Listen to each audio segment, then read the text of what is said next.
may be the greatest catch I've ever seen in my life. Okay, honestly, the dumbest thing that I hear in fantasy football is, well, Mason, I drafted them last year. I drafted them in 2019. They let me down. I'm never going to draft them again. I mean, that is such a bad way to play, and just letting your emotion, letting your bias creep into what you're having this upcoming season.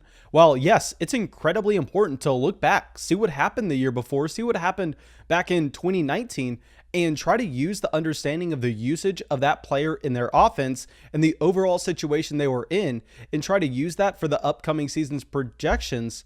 But beyond that, I mean, it's not like any person in particular, just because you drafted them last year, it's not like you have any special insight on what they are going to be doing this upcoming season that nobody else has access to, because it's all in front of us. You can sit here and you can do the research into the player and have a good guideline of what you think you can expect, best and worst case scenario, for the upcoming season. And I think that what we can do is we can leverage this, because we know if there's a player that let down a few different owners last year in a big time way, and then those owners are just burnt, they just write them off their board, all of a sudden, this is a potential for us to go in and for us to get a massive discount on someone that is going to be a bell cow running back this upcoming season in Joe Mixon. So I'm very excited to go through, talk about why Joe Mixon, after disappointing fantasy owners the past 2 years, is going to be a complete smash in fantasy this season. But of course, before we do that, please guys, go down there, drop that like, leave a comment letting me know what you think about Joe Mixon. Not that, oh, Mason, I drafted Joe Mixon last year, I'm never going to touch him again. No, that's not analysis. Please actually give your best shot at making me change my mind, telling me the bullish case for Joe Mixon or the bearish case, wherever you stand on him. And also subscribe to the channel if you have not already, but I'd imagine everybody watching this video right now is already subscribed. And yeah, let's dive into Mixon here. And right now, Joe Mixon is going as the running back 15 in high-stakes redraft leagues. He is going consistently behind Antonio Gibson, Aaron Jones, Clyde Edwards-Helaire, and he is going directly ahead of both J.K. Dobbins and DeAndre Swift. Now, I will say that if you want to make an argument for any of the running backs, Antonio Gibson, Aaron Jones, Clyde Edwards-Helaire, if you want to sit here and argue to have any of those guys over Joe Mixon, I mean, I'm not going to be fighting you tooth and nail. I actually have Joe Mixon as our running back 13 in our 2021 fantasy football draft guide. Now, we do have ahead of an Aaron Jones for the time being, because obviously we don't exactly know what's going to be going on in Green Bay. But if you ever consider taking a J.K. Dobbins over a Joe Mixon for 2021, I mean, that is a horrendous selection, and you should never even have that thought cross through your mind. The same thing with DeAndre Swift. Joe Mixon is going to be a 3-down running back, and I know it seems like we have been talking about Joe Mixon forever now, and honestly, we have. I mean, Joe Mixon came out in that 2017 NFL draft class, but what's funny is he still is not that old at all. I mean, this is a player that's still 24 years old now. Yes, he's going to be 25 by the time the season rolls around, but for reference, Najee Harris is 23. For the time being, Joe Mixon is like a year and a half older than Najee Harris. Of course, he's going to be a year and a half older than Harris until the end of time. But regardless, I want to give that context here and saying that Joe Mixon is not someone that the talent should be falling off anytime soon. Now, the talent being there, in my opinion, is not a question. Because you go through and you look at Joe Mixon, the profile coming out of college, and I mean, this prospect profile is fantastic. He was an elite receiving running back at Oklahoma University. On top of this, he ran a 4.45 40-yard dash at his pro day, 6'1", 228 pounds. He gets drafted in the middle of the second round, would have been significantly higher if it wasn't for off-the-field concerns that he had going into the draft. Joe Mixon was an elite running back prospect, checking every single box. And I understand the production hasn't necessarily been there over the past few seasons. I mean, we go through, and in the last 3 years, Joe Mixon in 2018 was the running back 9 in points per game. In 2019, he was the running back 20. So that's going to be the main season everybody really remembers, because after having that top 10 finish in 2018, his sophomore year, a lot of people thought going into year 3 in 2019, Joe Mixon was going to vault up to being a top 5 running back in fantasy. It didn't happen. So a lot of people have this negative bias against Joe Mixon, but of course we can discuss that season in a little bit. And this past year in 2020 finishes with 16.9 points per game. He was the running back 10. And I know a lot of people are going to be going, well, Mason, he was the running back 10 in points per game, but that doesn't mean anything because, I mean, he really had one big blow up week and that was it. And yes, that's a great point. I mean, that's something that you're finding with a Tyler Lockett as well, where he drops a 50-point week and it skews his entire sample. The same thing with the Odell Beckham Jr. last season. But here with Joe Mixon, I really want to focus in on exactly how that 2020 season went, because we remember with Zach Taylor at the beginning of the year, I mean, myself and pretty much everybody was extremely frustrated with Joe Mixon and his usage in this offense, and in particular, his usage in the receiving game. Because the problem was there were just too many targets going over to Giovanni Bernard, and Joe Mixon was not getting utilized on third downs, and he was not getting utilized in 2-minute drills. But since that Jacksonville game, halfway through 2020, or at least halfway through Joe Mixon's 2020 campaign, the usage completely flipped for Joe Mixon, where the first 3 weeks, Joe Mixon was actually averaging 3 targets a game.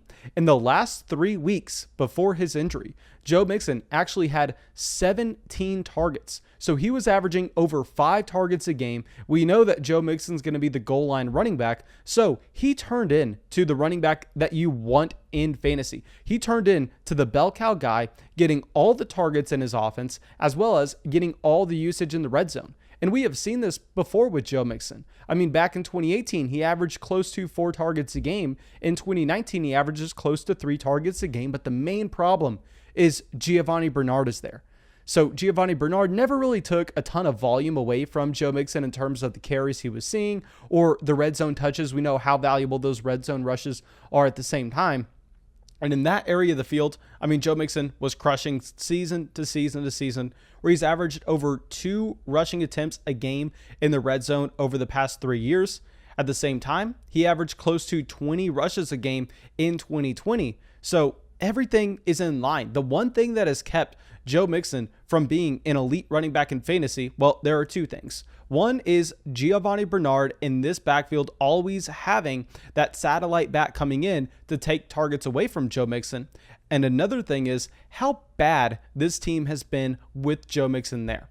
So if we go back and we look at that 2019 season, the season that Joe Mixon let a ton of people down, it's kind of funny here because not many people are really taking a step back and understanding the context that this season was in. So Joe Mixon finished as a mid running back 2 in 2019. And of course, this let down fantasy owners. He was drafted significantly higher than this, but it wasn't Joe Mixon's fault himself. The fault lies on the overall team being the worst team in the NFL with the worst offense in the NFL. I mean, guys, there was a reason that this team had the first overall pick in the 2020 NFL draft. They were horrendous in 2019. They were by far and away the worst team, and it wasn't even close. I mean, if you go to that 2019 season, what's really funny is Joe Mixon had over 1,100 rushing yards. And then you go through and you go, okay, well, Joe Mixon only 1,100 rushing yards. How big of a deal is that? I mean, what were the other running backs doing on this offense? And the other running backs that got rushes on this offense, you had Giovanni Bernard, who had 170 rushing yards through 16 games on the season. And beyond that, you had nobody. Joe Mixon took 90% of the touches in 2019.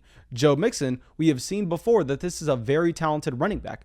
The reason he let down fantasy owners then was because this offense, the offensive line, the quarterback play, whatever you want to call it, was possibly the worst in the NFL. I mean, they got the number 1 overall pick for a reason.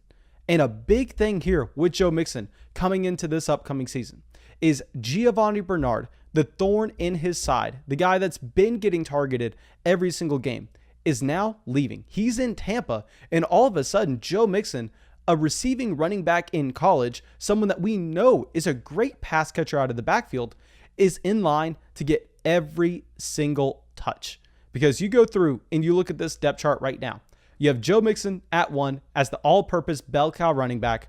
At 2, you got Samaje Perine. Are we really going to be arguing that Samaje Perine is going to have any usage in this team whatsoever? I mean, possibly you get him 4 to 5 carries a game just to get a breather for Joe Mixon, something that any running back would get. Didn't matter if it was Wayne Gallman. Literally, we know that any running back 2 is going to be getting 4 to 5 touches, but it doesn't take away what you can't have them getting is you can't have them getting the 4 to 5 targets. You want them to get the 4 to 5 carries between the 20-yard lines because the targets are what's going to be valuable. Now, Travion Williams is on this team as well. Travion Williams, someone that in my deep dynasty rosters, yeah, I got a lot of Travion Williams everywhere because he does profile that if you have a Joe Mixon injury, we know Samaje Perine. I mean, I am probably better at catching passes out of the backfield than Samaje Perine is. So Travion Williams all of a sudden becomes that running back. But beyond that, it's not like Travion Williams is any threat whatsoever to be taking targets away from Joe Mixon.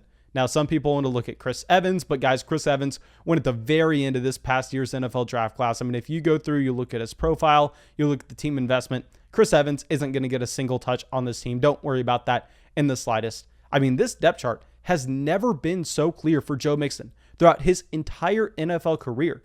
And at the same time, this offense is going to be the best offense Joe Mixon has ever played with. Now, I understand a lot of people would have preferred them to go offensive line with their first overall selection this season, but taking Ja'Marr Chase is going to help the offense regardless. It's going to raise the overall offensive efficiency, more trips to the red zone, more sustained drives, more touches for Joe Mixon, and more opportunities for touchdowns. So Ja'Marr Chase coming in is going to improve the offense. We know Joe Burrow being healthy the entire year is going to be a great thing as well. Then you throw on the fact that they did take an offensive guard in the second round this past year. So this is a better offensive line. The best quarterback, and it's not even close, that Joe Mixon has ever played with will be Joe Burrow going into year 2. And on top of this, this offense on the whole should be more efficient with Ja'Marr Chase coming in, bringing that elite speed, being able to stretch the field, and making it where opposing defenses can't stack the box against Joe Mixon. So Joe Mixon, while yes, he has let down fantasy owners the past 2 years. The past 2 years, he was in drastically worse situations than he was in this season. And now I know a lot of people are going to be saying, but Mason, what about the injuries? What about the injury concerns with Joe Mixon? And to be honest, I thought that was going to be a real concern. I thought I was going to have to come out here in this video and just hang my head a little bit lower and go, you know what? Yes, injuries are a concern with Joe Mixon. We can't deny that. But to be completely honest, going through and looking at this, I don't even know if we have to say that. Because in his rookie season, yes, he gets a concussion, but we know concussions are not necessarily anything that's predictive going forward. Now, yes, if it becomes a major problem, then you're going to see players missing out on sustained periods like we had with Jordan Reed so many years ago. But beyond that, I mean, in his rookie season, he actually only missed half a game without the concussion based on an ankle sprain. Then in 2018, he had a knee tear, which wasn't anything super big. And also in 2020, he comes out and yes, he has a leg shin bruise, but beyond that, I mean, literally did not miss a single game. So 2020, really the only year that he misses anything. And that's by the time we get to week 7 with the pedal foot sprain. And there, what you're finding is that this is an injury that did not send him to the IR right away. And remember, last year, you had different IR rules for the NFL due to COVID. Teams could send their players there and only designate them there for about 3 weeks. I believe it was. That was the minimum time. And then they could bring them out after that. So it wasn't even a big deal at all to send a player to the IR. I mean, if you knew that your player was going to be out 3 to 4 weeks, it was most likely the correct decision to send them to the IR. Well, he suffers that injury in week 6. And then beyond that, what actually happens is they don't send him to the IR. They're probably planning on bringing him back about week 9, week 10. And then all of a sudden, you have the Joe Burrow season-ending injury in week 10, and all playoffs hopes for this team just go straight down the drain, and they already signed Joe Mixon to that long-term deal, so there's no reason to ever put him back on the football field. So they look at him, they go, well, you know what? We are out of it. Let's just shut you down for the season. There's no reason for you to be playing this upcoming year. So that's what happened with Joe Mixon, the injury. Well, yes, you would rather have not seen it in 2020. it wasn't nearly as big of a deal as what it made seem to be with the amount of games that he missed. And also, what we need to be looking at is just the range that Joe Mixon is going in drafts right now. I mean, in that high stakes $500 Patreon league we just concluded, I was really hoping that we were going to be able to get Joe Mixon at the 207. So we picked at the 106, we take Tyreek Hill, and then by the time we get to the 206, so one pick before we are up to go at the 207, you have Joe Mixon available, and I am drooling at the mouth to be able to go Tyreek Hill, then turn around and take Joe Mixon, a 3-down running back that looks like Ezekiel Elliott, that's finally going to be placed into a situation where he can succeed. And because this is a Flock Patreon league, of course, everybody here is way too smart to let Joe Mixon fall to me at the 207. So he ends up going into 206, and he goes almost a full round ahead of where both DeAndre Swift and J.K. Dobbins went. But that's not what you're going to be finding in every draft. I mean, what you're going to be having in some drafts is you're going to be having J.K. Dobbins and DeAndre Swift go right next to Joe Mixon. And I can't get behind that at all. I mean, you go and you look at J.K. Dobbins just as a comparison for Joe Mixon. And I understand J.K. Dobbins, a running back that was very good for a rookie season. He actually led the NFL in rushing yards per attempt. And I understand yards per carry, not a great metric to go through and evaluate these running backs on, but at least it's somewhere to start. At least it gives you a basis of understanding. But the problem with J.K. Dobbins is Lamar Jackson does not check down to his running backs. J.K. Dobbins had 1.5 targets per game last year. J.K. Dobbins, 1.5 targets per game last year compared to Joe Mixon having over 4 targets a game last season. And what happened with both of these running backs? Well, a more than capable pass catching running back in Cincinnati left for Tampa. And now I think we can safely project Joe Mixon to have all the receiving down usage. Whereas nothing really changed in Baltimore. Yes, Mark Ingram left, but Mark Ingram only played like 6 games last season. And on top of that, when he did play, it's not like he was getting a ton of usage either. So J.K. Dobbins, just a running back that I don't necessarily see the upside in him compared to a guy like a Joe Mixon, where Joe Mixon was a better prospect. He's a bigger running back, a better pass catcher, and an offense that's going to feature their running back in the passing game. So Joe Mixon, an easy answer in the second round. I mean, if you want to have Aaron Jones with Aaron Rodgers there, Aaron Jones, no Aaron Rodgers, you have to have Joe Mixon. I'm fine with that. Antonio Gibson, if you're worried about the foot injury, just go with Joe Mixon. And with Clyde Edwards-Helaire, I mean, they are going back-to-back right now. Now, that would be a difficult call for myself. I think that's really going to be up to what you're doing. But I would make the argument that Joe Mixon does have the higher ceiling.